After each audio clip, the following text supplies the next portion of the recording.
요즘 요리에 관심 많은 사람들이 정말 많죠. 요리와 관련된 일을 하는 사람들이 아닌 평범한 사람들도 취미로 한다고 하기엔 믿을 수 없을 정도로 전문적인 실력을 갖춘 분들도 많더라고요.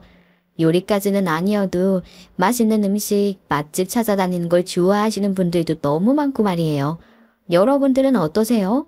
저는 어렸을 때부터 요리하는 걸 엄청 좋아했던 아이였어요. 그리고 결국 요리와 관련된 일을 직업으로 삼게 되었고 말이에요. 결혼해서는 작은 식당을 하나 운영했었는데 시어머니 명의의 식당이었지만 제 식당이라고 생각하고 정말 열심히 했었답니다. 그런데 결국 따지고 보면 그 식당으로 인해서 이혼을 하게 된 것 같아요. 그렇다고 그 식당을 위해서 열심히 일했던 걸 후회하지는 않는답니다. 전혀요. 어떻게 그럴 수 있었는지, 저한테 있었던 일들이 어떤 일들이었는지 들어보시면 제 이야기를 이해하실 수 있을 거예요.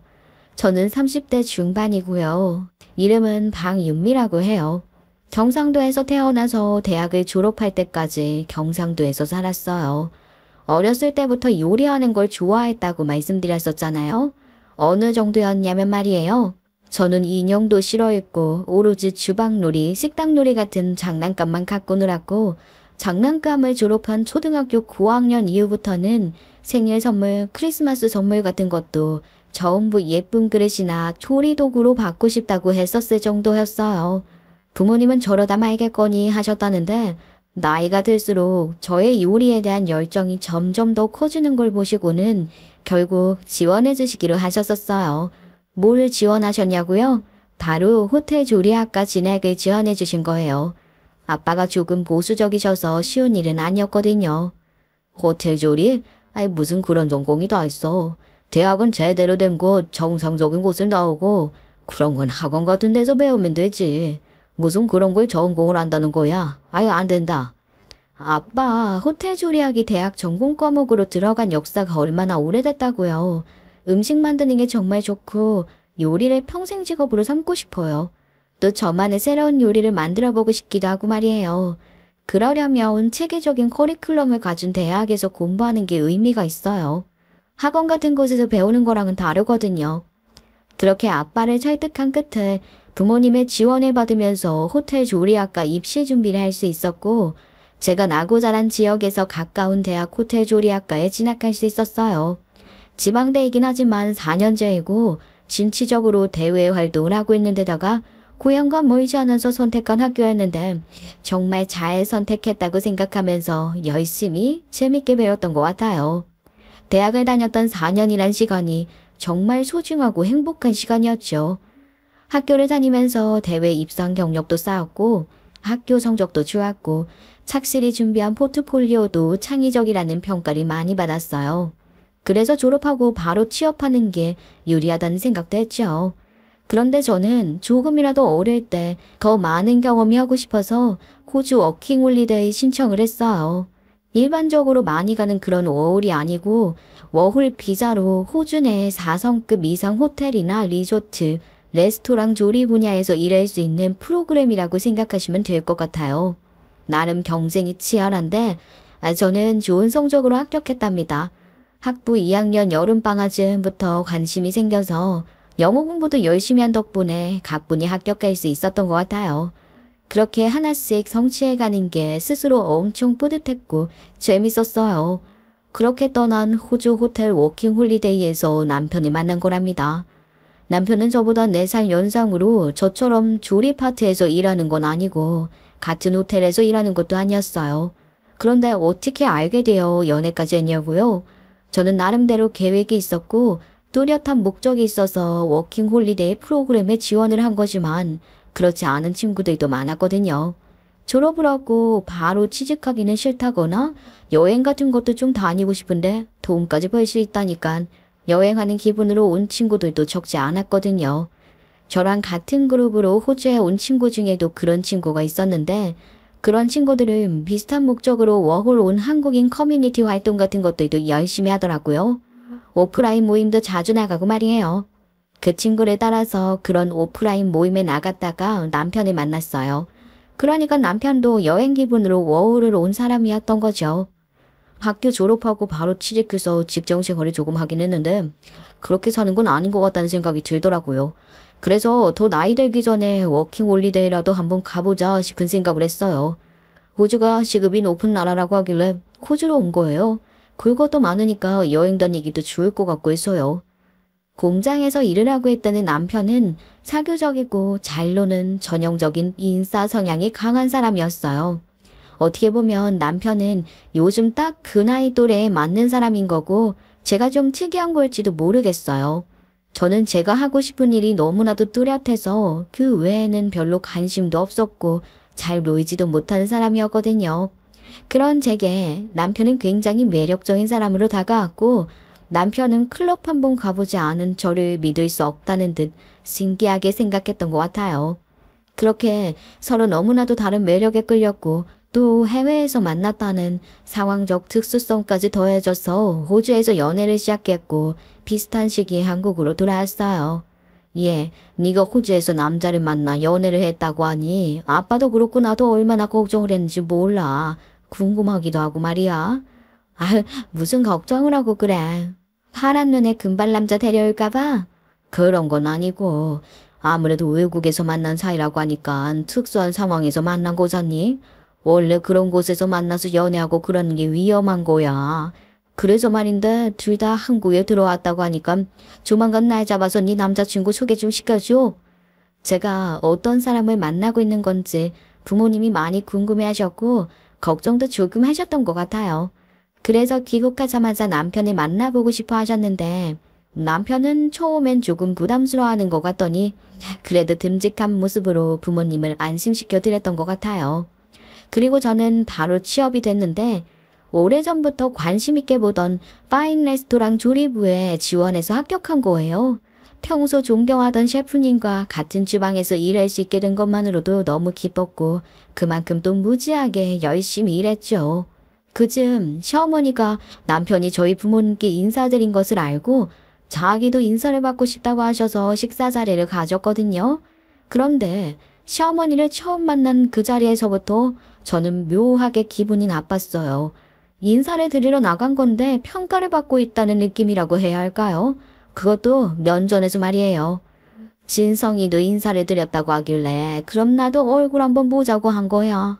진성이 여자친구니까 말 편하게 해도 괜찮겠지? 네, 그럼요. 처음 뵙겠습니다. 박윤미라고 해요. 먼저 보자고 해주셔서 기분 좋았어요. 그래, 직업이 그러니까 음식점 주방에서 일하는 거라던가 그걸 뭐라고 하는 거야? 요리사? 셰프? 뭐 그런 건 아직 아닌 거잖아. 주방에서 일하는 게 보통 힘든 일이 아닐 텐데 못하러 그렇게 힘든 일을 했어? 그러게 어릴 때 부모님 말씀 듣고 공부 좀 더 열심히 하지 그랬어. 그러면 힘든 주방 대신 시원하고 따뜻한 사무실에서 편하게 하는 일을 할 수 있었을 거 아니야. 아니요. 저는 주방에서 일하는 게 너무 좋아요. 어렸을 때부터 이 일을 하고 싶어서 얼마나 많이 준비했는데요. 공부 못해서 하는 일이 아니랍니다. 그리고 제가 일하는 식당이 얼마나 유명한데요. 서울에서도 손꼽히는 파인 레스토랑이에요. 쉽게 설명하면 우리나라에서 제일 잘 나가는 연예인들, 뭐 기업인들 같은 분들도 대기 리스트에 올려서 기다려야 겨우겨우 예약할 수 있는 그런 곳이거든요. 그래? 그렇게 유명한 식당이니? 그건 몰랐네. 이름이 뭐라고 그랬지? 한번 찾아봐야겠구나. 처음 듣는 것 같던데 말이야. 파인 레스토랑이 엄청 대중적이고 그런 곳은 아니고 아무래도 문턱이 좀 높다고 할까? 단가도 높은 편이고요.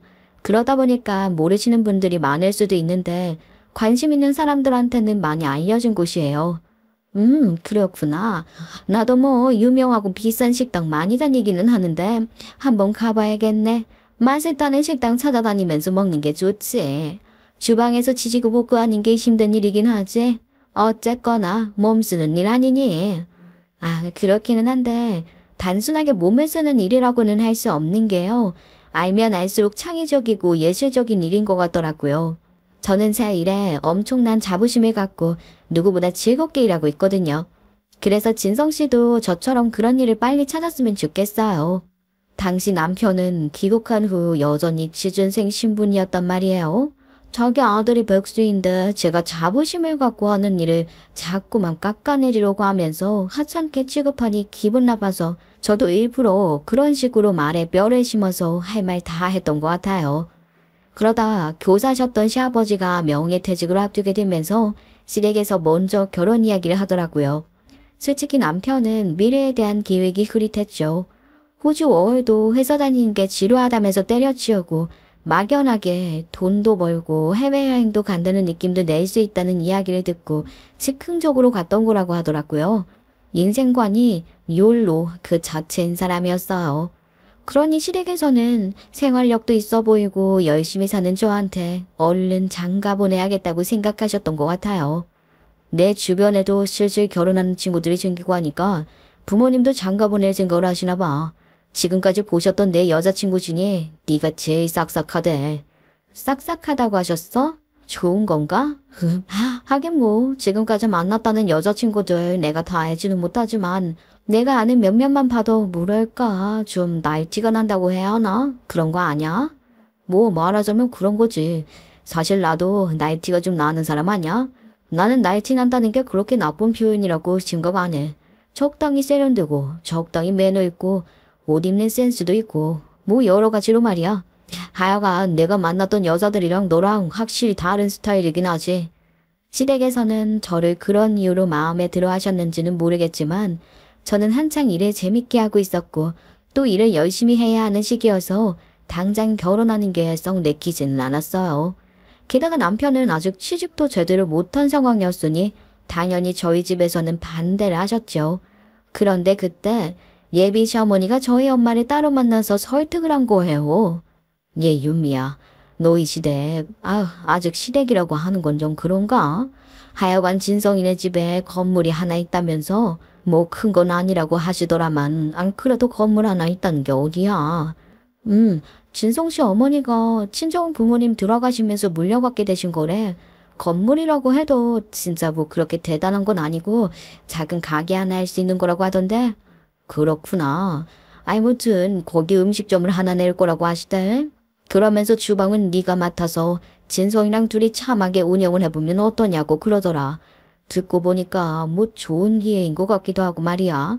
가게 새 안 나가는 데서 식당 할 수 있으면 좋지. 안 그래? 엄마한테 그렇게 말씀하셨어? 나랑 진성 씨한테 식당 운영 맡긴다고? 그래. 뭐 네가 요리를 진심으로 좋아하는 것 같더라. 열정이 대단하더라. 그러면서 그것도 지원해주고 싶고 너처럼 좋은 며느리감 놓치기 싫어서 빨리 결혼시키고 싶다고 막 그러던데.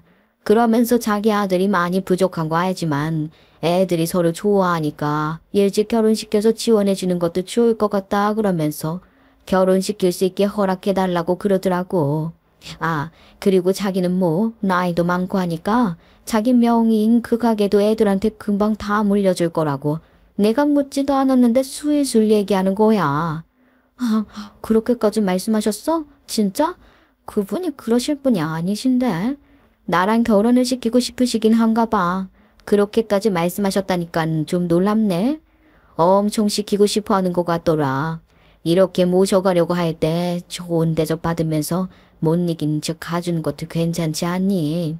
진성 씨 엄마가 바람을 엄청 잘 나왔나 보네. 진성 씨 아직 취직도 못했고 절대 안 된다더니 훌레덩 넘어갔네. 근데 난 아직 식당 하나를 완전히 책임지고 맡기에는 경험도 부족하고 그보다 지금 식당에서 더 배우고 싶어. 내가 거기에 얼마나 들어가고 싶어 했는지 엄마 다 알잖아. 그렇게 치면 처음부터 경험 쌓고 시작하는 사람 몇이나 되겠니? 다 부딪히면서 쌓아가는 게 경험인 거지. 긍정적으로 좀 생각해보자. 막말로 너 지금 결혼하기 싫으면 진성이랑 헤어질 거야. 그럴 것도 아니면 나중에 원망되지 말고 결혼하자 그럴 때 하는 게 좋지 않을까 싶어. 시어머니가 저희 엄마를 만나서 이야기를 얼마나 잘했는지 그 덕분에 저희 부모님의 허락을 받았고 남편과 저는 그렇게 결혼하게 된 거죠. 결혼은 했지만 다니던 직장을 포기하는 게 쉽지 않더라고요. 어머니, 제가 지금 다니고 있는 식당이 들어가기도 어려운 곳이고 무엇보다도 제가 아직 더 배워야 할 입장이라서요. 그래서 조금 더 경험을 쌓고 준비를 해서 식당을 하면 좋을 것 같아요. 그럼 건물 상가에는 뭘 하는 거야? 편의점 같은 것도 좀 그렇고 집에 요리하는 사람이 둘이나 있으니까 식당을 하면 딱인데 뭘 그렇게 비싸게 굴고 그러니? 결혼할 땐 직장 그만둘 생각까지 하고 한 거 아니야? 난 그렇게 알고 있었다만. 결혼해서 한 거지만 시어머니는 요리를 정말 못해요. 요리를 안 해야 되는 수준이라고 생각하시면 될 것 같아요. 근데 신우이가 식품영양학과를 나왔더라고요.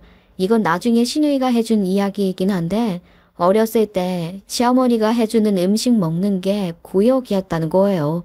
그래서 스스로 요리를 하기 시작했는데 그러다가 진로까지 그렇게 정하게 됐다고 뭐 그런 얘기를 한 적이 있어요.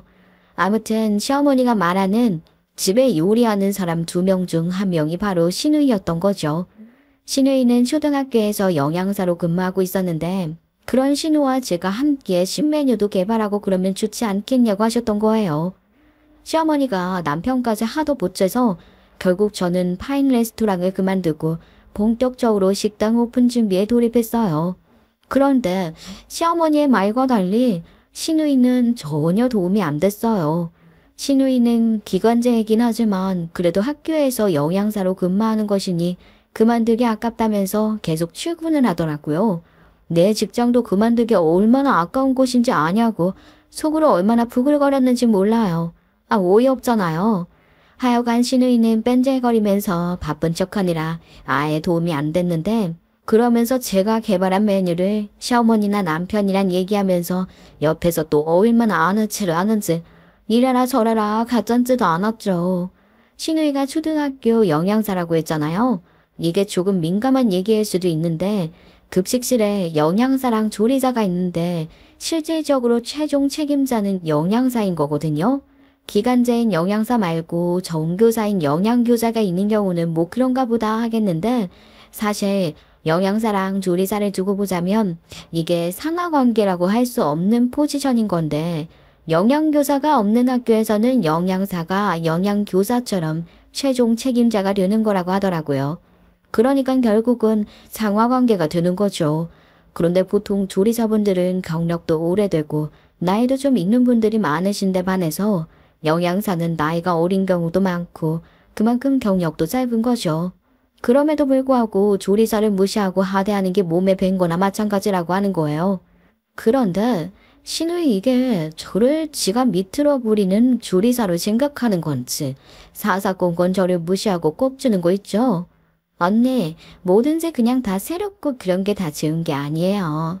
새로운 게 창의적인 거라고 생각하나 본데 영양학적으로 따져봐야 하는 것들도 있고 음식 궁합이라는 게 뭔지는 알죠? 아가씨, 당연하죠. 요리 하나를 개발하는 걸 두고 얼마나 다양한 방법으로 조사하고 시도하고 학교 4년 다니는 동안 그런 걸 얼마나 많이 했는데 당연한 거 아니에요? 아가씨도 참 별 걱정을 다 하네요. 그 요리 하나만 두고 보면 되는 게 아니고 식문화 전반에 긍정적인 영향을 줘야 한다는 사명감 같은 것도 있어야 한다는 거죠. 안 그래요? 뭘 그렇게 거창하게 얘기를 해요? 그리고 요리 하나, 식당 한 곳이 식문화 전반을 책임질 필요는 없죠. 사실 그게 가능하지도 않고 말이에요. 아가씨가 학교에서 배운 건 나라 전체, 넓게 보자면 인류적 차원에서 다른 이론인 거죠. 언니, 이럴 때 보면 정말 우리 학교 조리사 아줌마들이랑 너무 똑같아. 그거 알죠? 아니 그 아줌마들도 걸핏하면 학교에서 배우는 건 이론일 뿐이고 실무는 자기들이 더 잘한다. 뭐 그런 식으로 말하는 거에 내가 아주 학을 떴는데 언니도 똑같이 얘기하네. 확실히 언니가 하는 일도 학문이라기보다는 조리 쪽이라 그런가. 저걸 그냥 확 싶었던 적이 한두 번이 아니었어요. 게다가 정작 잘못 알고 있는 게 많은 것 같아서 제가 정정해주기도 했죠.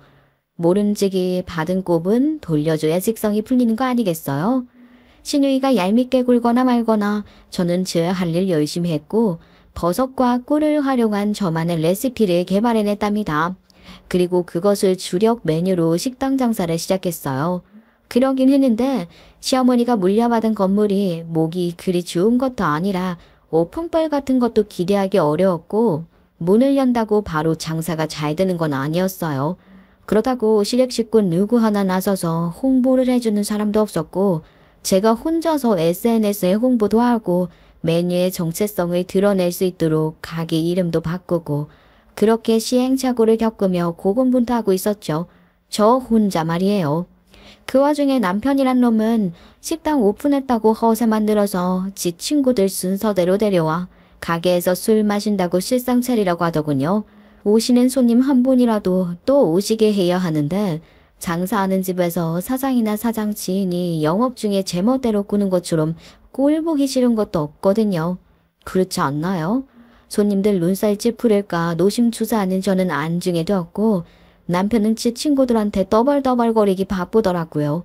처음에 얘기했던 것과는 달리 남편은 식당 경영에도 거의 관여하지 않았고 그런 식으로 생색내고 노는 것만 밝혔어요. 그러니 홀을 관리하는 직원도 따로 있어야 했어요. 인건비가 그만큼 더 나가는 거죠. 그렇다고 해도 제가 식당을 비울 수가 없었어요. 주방에도 이모님들이 계시지만 완벽한 레시피는 저만 알고 있었고 주방에서 일어나는 모든 일은 제가 다 지휘해야 했어요. 제 메뉴의 핵심이라고 할 수 있는 비법 소스를 만들 수 있는 사람도 저뿐이에요. 그러니 저는 식당에 완벽하게 매여 있는 거였죠. 정작 식당은 시어머니 명의로 되어 있었고 사장 행세는 남편이 하지만 결국 제가 다 맡아서 하는 거였다는 거예요. 그런데도 남편은 그런 저를 전혀 알아주지 않았어요. 게다가 남편이 저한테 무슨 얘기까지 했는지 아세요? 아니 너 지금 이 꼴로 홀에 나오면 어떡하냐? 내 친구들도 많이 오고 그러는 거 몰라? 언제 누가 올지도 모르는데 제발 제대로 좀 챙겨 입고 있으란 말이야. 그런 꼴로 나타나서 사람 쪽팔리게 하지 말고 좀 꾸미고 있으라고. 알겠어? 하루 종일 주방에서 일하느라 지치고 진 빠진 사람한테 지금 그게 할 소리야. 아침부터 정신없이 일하다 보면 몰골이 말이 아니게 되는 게 당연한 거야. 뭔 일을 해봤어야 알지, 그치? 그런 걸 뭐 직접 해봐 하냐? 그런 건 나도 다 알지. 아무리 그래도 그렇지 최소한이라는 게 있잖아. 내가 뭐 아이돌처럼 하고 있으라는 거냐? 사람 쪽팔리게는 하지 말아달라는 거 아니야. 어디서 주워 입은 것 같은 옷을 입고 있으니까 그러는 거 아니야. 그리고 음식 냄새 그거 좀 어떻게 못하니? 이게 대체 무슨 냄새야? 그 냄새는 씻어도 안 지워지니? 너도 내 친구들 맞아 알지? 걔들 중에 애 낳은 아줌마도 몇 명이나 있는 줄 알아? 너보다 나이도 훨씬 많고 애까지 낳은 걔네들이 너보다 훨씬 여자 냄새 난다고. 무슨 말인지 알아? 너 같은 여자한테 누가 매력을 느끼겠냐? 주방에서 음식 만드는 게 내 일인데 음식 냄새가 배는 게 당연하지. 그걸 뭐 어쩌라는 거야. 그리고 지금 말이면 다야? 이거 인격 모독이야. 부부간에도 지켜야 하는 예절이 있는 거고 가까운 사이일수록 존중하고 조심해야 한다는 거 몰라? 제대로 한번 얘기해봐. 남편에게 그런 심한 말들을 들으니 저도 도저히 못 참겠어서 마음 먹고 할 말 할 작정으로 시작했더니 남편은 더 이야기 안 하고 자리를 피하더라고요. 제가 이겼다는 생각도 안 들었고요. 남편이 제게 말로 핥히며 만든 상처들은 너무나 쓰리고 아팠습니다. 잊히질 않더라고요. 몇 번이나 떠올라서 힘들었어요. 게다가 시어머니도 심심하면 가게에 나와서 괜히 이것저것 참견하면서 사장놀이를 했죠. 예, 내가 이렇게 미리 얘기 안 하고 나와보는 게 다 이유가 있는 거야. 이 가게 이거 결국은 다 너랑 네 남편한테 물려줄 건데 상태가 이러면 내가 어떻게 믿고 맡길 수가 있겠니? 너도 여기 와서 한번 봐보렴. 유리창, 이게 뭐야? 여기 봐봐. 이 얼룩이고 어떡할 거냐고. 그리고 플레이팅 말이야. 모름지기 음식이 푸짐해 보여야지. 그릇만 이렇게 커서는 음식이 더 초라해 보이지 않네. 어머니, 유리창은 일주일에 3번 닦고 있어요. 그렇게 닦아도 닦자마자 뭐가 튀거나 묻을 수도 있는 건데 유리창 앞에 지키고 서 있다가 닦는 사람을 들 수도 없고 눈에 띄는 얼룩도 아니잖아요. 어머님처럼 뭐라도 찾아낼 작정으로 들여다보는 사람이 아니면 아무도 몰라요. 그리고 플레이팅은 그게 트렌드거든요. 푸짐한 게 최고라니요. 요즘 누가 그렇게 생각해요?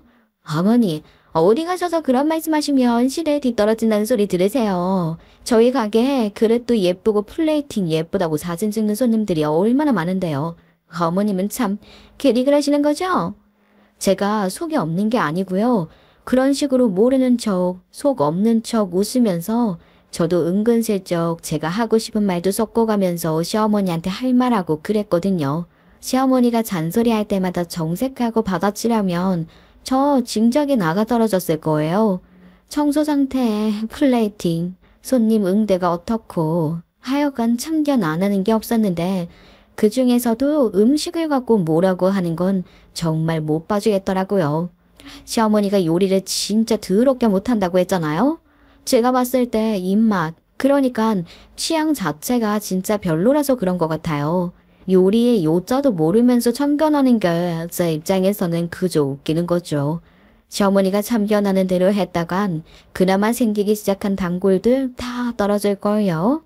시어머니 명의의 건물이기에 가게도 시어머니 명의로 했을 뿐 관여한 거로고는 하나도 없으면서 가게에 와서 고상한 척 사장놀이를 하면서 또 뭔가 아는 척도 하고 싶어서 어줍지 않게 굴었는데 제대로 알고 있는 것도 하나도 없으면서 월사납게 갈구는 꼴이 신의이와 똑 닮았다 싶었죠. 그러니 저도 똑같이 해주는 것뿐이었어요. 시어머니가 잘못 알고 있는 것들 꼬집어서 제대로 알려주면서 어설프게 아닌 게 제일 문제다. 뭐 그런 식으로 저도 할 말은 하면서 살아야죠. 시어머니와 남편이 그따위로 굴었지만 그래도 저는 최선을 다해 식당 알리기에 힘썼고 그게 빛을 보는 것인지 시간이 지나면서 입소문도 나고 단골이 또 다른 단골을 만들면서 고정적인 손님들이 갖춰지고 새로운 손님들도 꾸준히 찾아오기 시작했어요. 그렇게 자리를 잡는가 싶었는데 이게 대박을 치는 수준으로 잘 됐던 거예요. 그러니 저는 더 신이 나서 힘든 줄도 모르고 즐겁게 일했는데 어느 날 시어머니가 브레이크 시간대에 가게로 찾아왔더라고요. 가게는 이렇게 자리를 잘 잡았는데 내가 아무리 생각해도 너는 내 가게는 물론이고 내 아들이랑도 어울리지 않는 것 같구나. 시어머니가 그렇게 말문을 여는데 정말 어이가 없는 거예요. 그분 사이의 일을 시어머니가 언급하는 것도 어이가 없었지만 그보다 제가 더 어이가 없었던 게 뭔 줄 아시겠어요? 이 가게를 두고 자기 가게라고 언급하는 게 더 어이가 없었던 거예요. 어이가 없어서 무슨 이야기를 더 하는지 두고 볼 작정으로 가만히 있었더니 기가 차는 얘기들을 계속하더군요. 내 아들은 너보다 이 가게에 더 잘 어울리는 여자를 만나는 게 좋지 않겠나 싶어. 내 아들에게 더 잘 어울리는 능력 있고 멋진 여자 만나게 해야겠다는 생각이 든다고.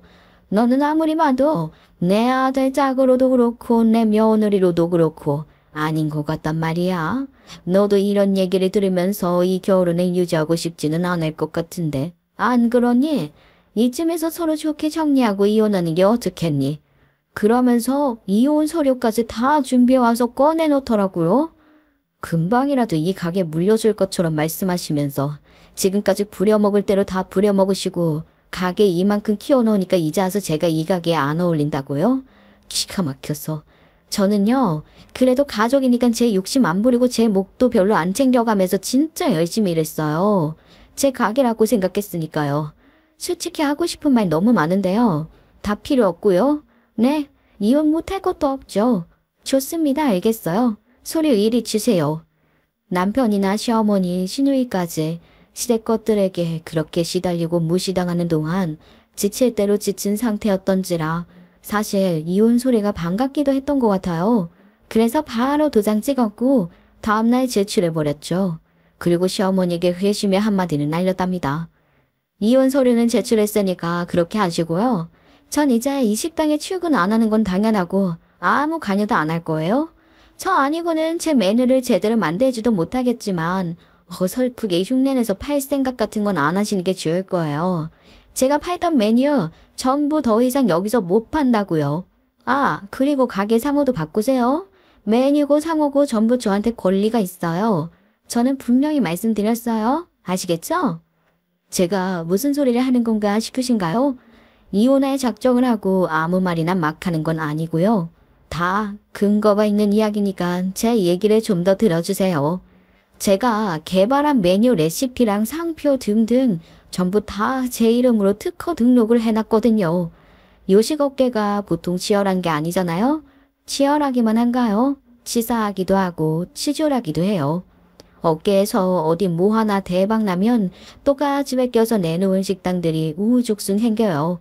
그러니 레시피 도용이나 상호 도용 같은 걸로 법정 싸움하는 걸 하도 많이 봐서 저는 미리미리 메뉴 개발할 때마다 바로바로 다 특허 신청해서 등록했고 상호도 특허를 받아놨단 말이죠.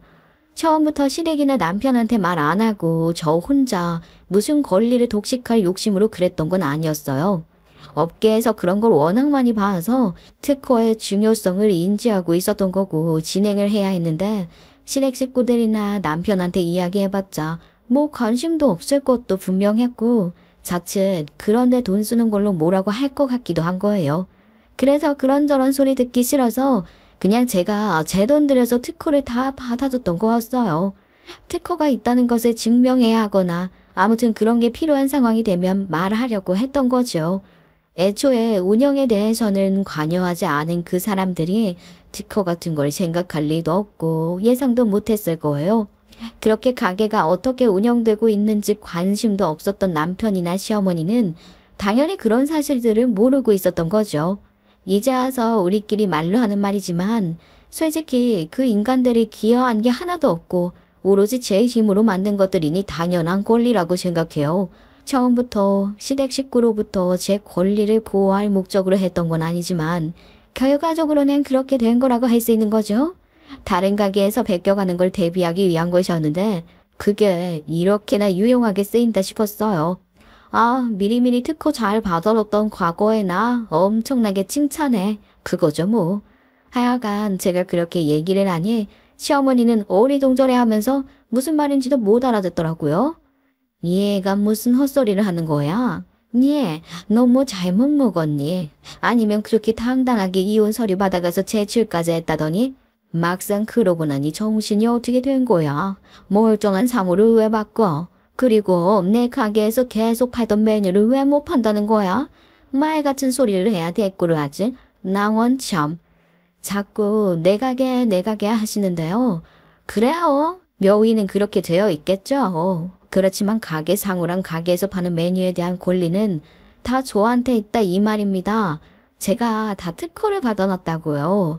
그러니까 제 허락 없이 무단으로 제 상표랑 메뉴를 사용하실 수 없다는 겁니다. 아시겠어요? 전 분명히 말씀드렸고요.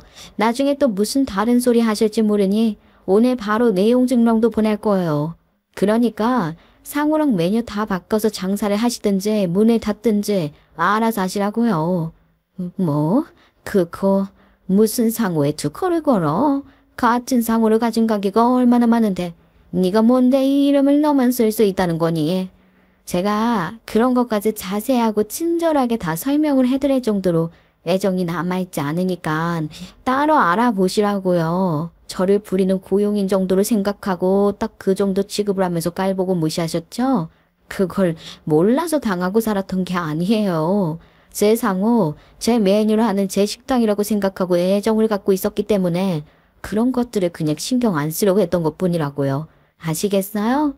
고상한 척 허세나 부리면서 사장 행세한 것밖에 없으니까 가게 운영이 뭐 어떻게 돌아가는지 아무것도 모르실 텐데 당장 장사를 하실 수 있을지 모르겠지만 장사를 계속 하든 말든 제 상호랑 메뉴 사용은 못 하십니다. 저는 시어머니에게 그렇게 통보하고 바로 짐 싸서 친정으로 와버렸고 이혼이 완벽하게 마무리되길 기다리고 있었어요. 그러던 중에 가게에 한번 가봤는데 아이 글쎄 제 레시피 상호 그대로 다 사용해서 장사를 하고 있는 거예요.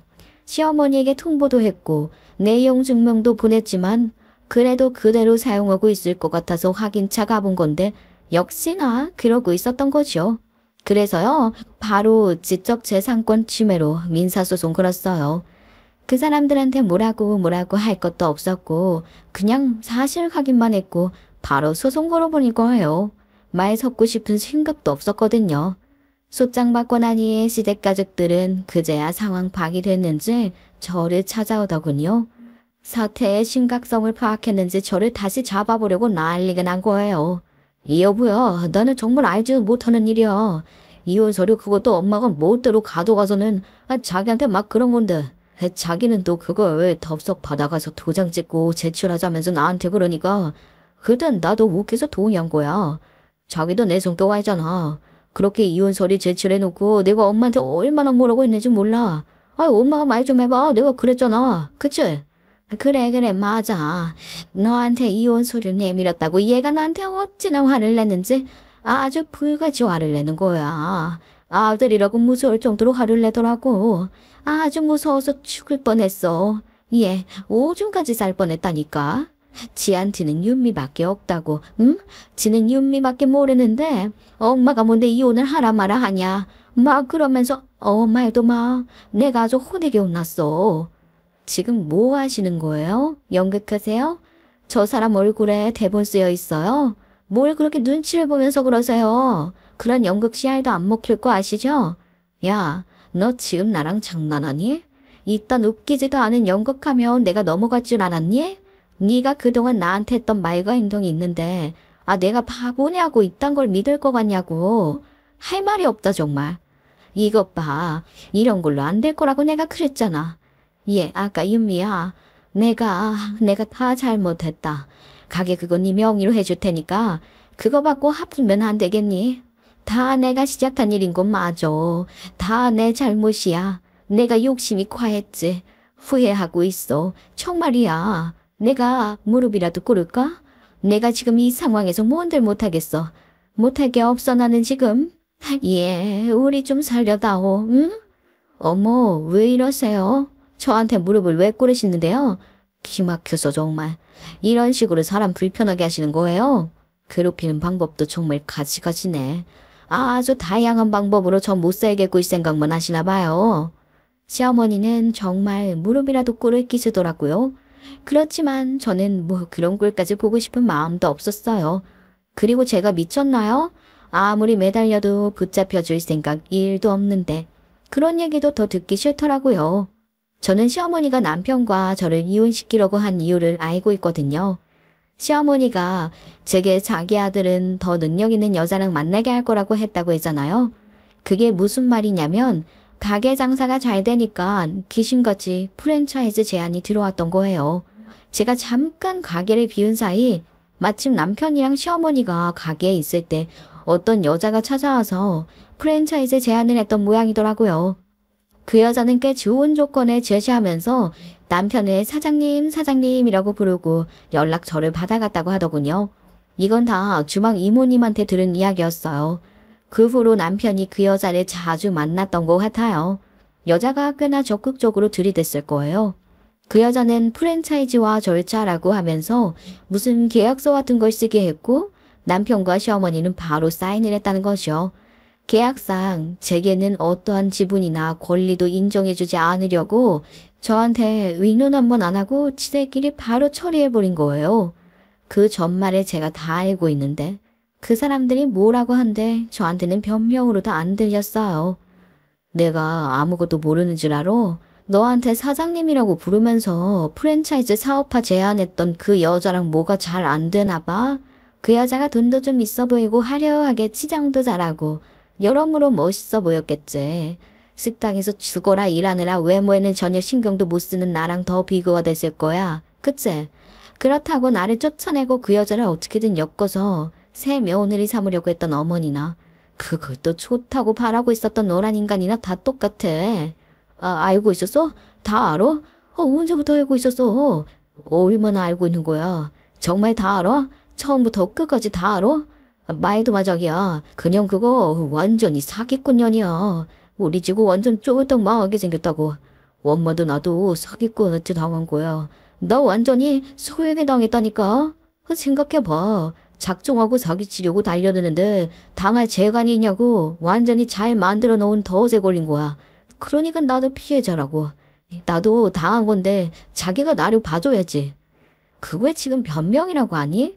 사기꾼한테 당했어? 나만 쫓아내면 그 여자랑 재혼해서 프랜차이즈 사업으로 떼돈 벌 줄 알았을 텐데 그 꿈이 박살나서 억울한 건 아니고? 들어보니까 아주 전형적인 프랜차이즈 사기꾼이던데 거기에 당한 네가 바보 등신인 거야. 무슨 소리야. 재혼은 무슨. 그 여자가 처음부터 나한테 이상하게 둘러붙긴 했어. 그래. 그건 사실이야. 그리고 나는 다분히 비즈니스 차원에서 프랜차이즈 사업 성공시켜서 우리 윤미 호강시켜줄 생각만 했는데 내가 무슨 꿈을 꿨다고 그래. 근데 너 프랜차이즈 사기 그런 거 뭐 좀 알아? 너네 학교에서 그런 것도 배웠냐? 계약서 한번 봐줄래? 완전히 우리한테 불리하게 작성하고 만든 계약서 같은데 그게 왜 안 보였나 몰라. 불평등 계약서. 그러니까 이게 뭐 처음부터 사귀었다 그런 식으로 빠져나갈 방법 같은 건 없어? 너 아는 사람 중에 혹시 이런 사기 당했던 사람 있어? 아니면 뭐 이런 쪽으로 잘 아는 변호사 같은 거라도 뭐든 아는 게 있으면 좀 알려줘. 우리 지금 진짜 큰일 났다고. 그래. 그렇구나. 그래도 네가 이 바닥에 있는 사람 아니니. 그래. 뭐라도 좋으니까 도움이 될 만한 사람이 있으면 좀 소개해줘봐. 지금 우리가 치클락이라도 잡아야 할 심정인데 네가 도와줄 수 있으면 제일 좋지. 그럼. 너라면 우리가 믿을 수 있지. 암만. 이제 와서요? 그러게 저한테 한마디라도 상의를 했으면 그 계약서 제가 한 번이라도 봤다면 그렇게 쉽게 당하진 않았을 텐데. 애초에 졌다 돌리고 그 여자랑 잘해볼 작정으로 덤빈 건데 뭘 어쩌겠어요. 야, 내가 너를 왜 이해해주니? 이해할 수도 없지만 그럴 마음도 없어. 니께 니 말 걸려 넘어진 걸 내가 왜 도와주냐고? 내가 미쳤니? 그 여자는 자기 큰아버지가 프랜차이즈 사업을 성공시킨 대표라면서 자기도 그쪽으로 관심이 많았는데 우리 식당이 마음에 들어서 프랜차이즈 사업화를 해보고 싶다는 식으로 접근했던 거예요. 그러면서 기본적으로 자기가 투자를 하겠지만 시어머니와 남편에게도 예정 금액 투자를 하면 프랜차이즈 신규 법인의 사내이사를 올려주겠다고 했다는데 시어머니와 남편에게는 투자할 여유 자금이 없었죠. 그러니 그 여자가 식당의 담보로 돈을 빌려준다고 했고 그런 것들이 계약서에 특약으로 세세하게 들어가 있었던 거죠. 그러나 저와 이혼을 하면서 시어머니와 남편은 식당의 상호나 메뉴 등 식당의 전반적인 정체성에 대한 권리를 잃게 되었고 그 여자한테 투자금 명목으로 돈을 빌리면서 담보로 잡았던 가게를 꼼짝없이 뺏길 상황에 처한 거였어요. 그 여자가 제대로 마음먹고 민사로 덤비면 돈을 더 물어줘야 할 수도 있을걸요? 다른 건 모르겠고 일단 제 레시피로 만든 제 메뉴로는 절대 장사 못하고 상호도 사용 못하고 근데 그런 게 다 소용없는 게 그 사기꾼 여자 덕분에 가게까지 홀라당 다 빼앗기게 생긴 거예요. 무서운 여자인가 보죠 뭐. 알게 뭐예요? 저랑은 상관없는 일인데요. 그리고 신우이 관련해서도 이슈가 하나 들려왔어요. 유미야, 너 그 얘기 들었어? 네 신우이 얘기 말이야. 신우이는 무슨, 걔가 왜? 몰라. 난 그쪽 오는 친도 뵙기 싫어, 엄마. 관심 없지, 뭐. 근데 무슨 얘긴데 그래? 엄마 친구 중에 서울 사는 친구 있잖아. 미영이 뭐? 알지. 맞아. 미영이 뭐 아는 사람 누가 신우이 학교 학부형이라 그랬던가? 뭐 그러지 않았어? 그 얘기는 들은 거 같네. 기억나. 근데 무슨 일인데 그래?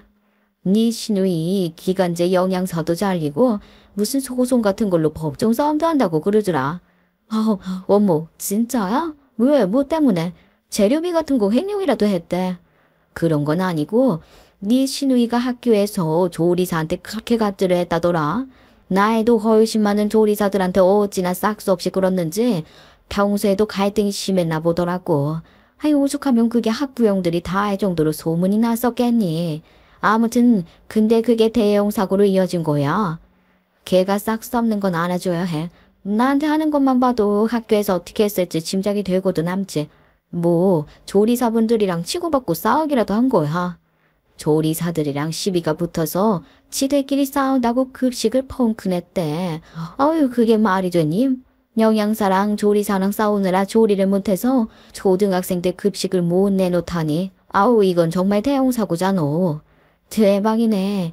초등학교 학부형들이 어떤 사람들인데 걔 진짜 큰일 났구만. 당연하지. 그 엄마들이 가만히 있었겠어. 그 엄마들 유난이라고 할 것도 없어. 지들 싸운다고 내 자식 굶겨다는데 어떤 엄마가 가만히 있겠니? 당연한 거야.